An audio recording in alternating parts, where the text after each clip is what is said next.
Okay, so it's week 3, 4. I don't know what week it is, and football is still going on, so that's a good thing. College football, more specifically. So we're going to cover some of the games that have happened and the ones that are still happening, and then I'm going to go home. I am home. I'm going to go to bed. Gosh darn it.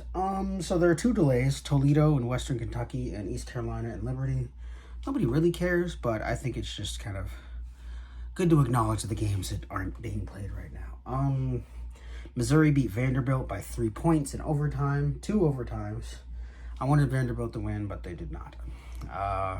Notre Dame, I think, still kind of sucks because they only beat Miami of Ohio 28-3. I'm expecting a full rout, and we did not get that. A full rout that did happen, kind of, is UTSA beating Houston Christian 45-7. The big ones were UCLA and LSU. UCLA winning. No, just kidding. Losing 34-17. Arkansas beating Auburn in Auburn 24-14. Michigan actually doing something and winning a game in a somewhat decent, convincing fashion 27-24. Rutgers, I think, are still undefeated after beating Virginia Tech, so that's awesome. Temple actually put up points for the first time in forever, 45-29. Let's see. Florida beating Mississippi State 45-28. The defense is atrocious, but Graham Mertz played a lot better this game, so that's good. Still think they're probably going to get rid of everybody, but you know, if this momentum can kind of keep going, I think it'll be an okay season.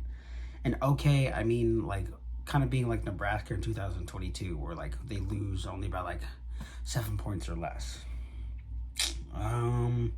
Clemson thrashed North Carolina 59-35.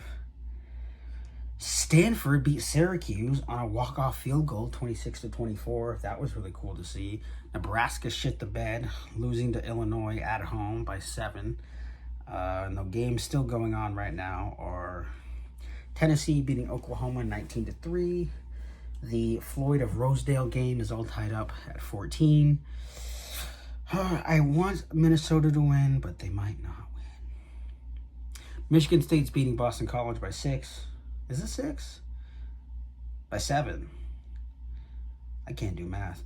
I hope Michigan State wins that one. Beats them by a decent margin because I picked them plus whatever the points were.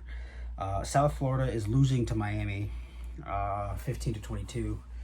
And I think Miami's about to score again because they're in the red zone at the Florida 20, South Florida 20.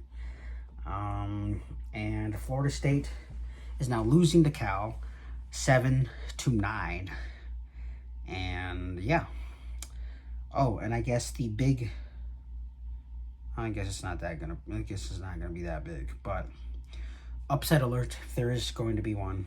Florida International may or may not lose to Monmouth 45-42. There are 43 seconds left in the fourth quarter, and FIU is on the Monmouth 21-yard line.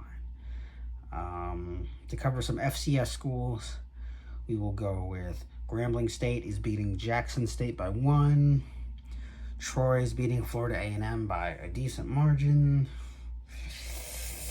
Oh, goodness gracious. Alcorn is losing to McNeese. Harvard won today, 35-0. I think Yale also won today. Cornell did not win. Princeton did not win. Dartmouth won.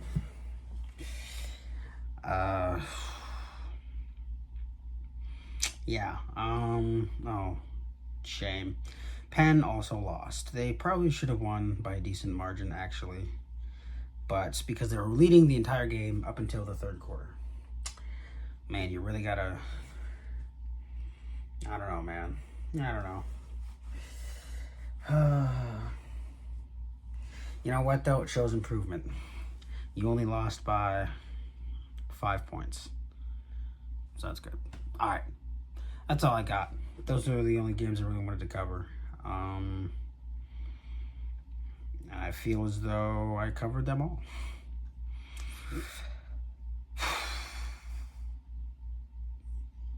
Oh, I guess I'll talk about this thing here while I have it, and then I'll leave.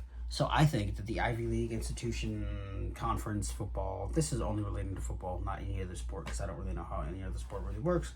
But in Ivy League, you only play 10 games a year because obviously you're focused on academics and not sports, and they don't get sports scholarships. They get academic scholarships to play sports. I actually don't know if that's exactly how it works. Anywho, I think that the Ivy League and the HBCU League, whichever one, should start like a home and home series. They should pick a team from each Ivy League, should pick a team from an HBCU school, and they should make that their rivalry game type thing. And I think they should expand the Ivy League schedule to 11 games rather than 10. Just to allow for that extra game slot, just for that. This would be multitude of reasons. One of them is to like give like a little matchup between Ivy League and HBCU, just through societal standpoints and viewpoints. It's like you have historically white institutions like facing historically black institutions, and I think it'd be really neat to kind of intermix the two, and just like kind of have that sort of not camaraderie, what would you say, partnership going, because I know Princeton plays Howard this year, and I think that's really cool. And I would have suggested that Penn should make Howard, because they're close in proximity, because Howard's in DC, like their HBCU rival per se, and like do that sort of thing. I just think it would be really neat to have those sorts of institutions with those sorts of histories play each other and like have a cross relationship in some way. And I think it could also elevate the academics or just its prestige or status or whatever of any HBCUs that are tied to this, because I think historically speaking, most HBCUs are kind of poor. And if they're not poor, then they're not very good. And if they're not very good, then they're both. And if not any of that, then it's a very rare type of HBCU. Also, I'm going to be honest here. Everything I just said may have been a lie, may have been true, may have been not true. I actually don't know. I just remember a story about Bethune-Cookman being like, who was it? Ed Reed? I think it was Ed Reed who was going to be the coach, and it was like, they don't have any money or some shit. I don't know what the fuck it was. Anywho. So there's that. And then I also think they should cut one of the games that they play at the beginning of the year and have that be a game where they go to an actual Division I school, like in Alabama or something, because I think being paid $500,000 just to show up would be great for the program and the school as a whole. Not the school, but the sports athletics as a whole. You're probably wondering, but don't these schools have a lot of money? They do. However, a lot of the money goes to programs not involved in sports.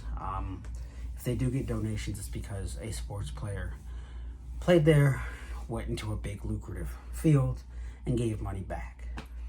And I just think, even if they actually don't cut the, they don't like make a specific game for that specific sort of purpose of getting money, they could make it a spring game where like, but that also kind of cuts into, that kind of cuts into the Ivy League children's schooling. So I guess you could, instead of doing it a spring game, it could be a summer game where it's a full-fledged summer football game between whatever big-ass institution that needs the practice after their spring game, and then whatever Ivy League school choose or whatever. I guess my overall point is that I think a lot of these FCS schools should be played, or games should be played during the spring and summer and not the fall, because it's a waste of time. It is cool to see when they get upset, but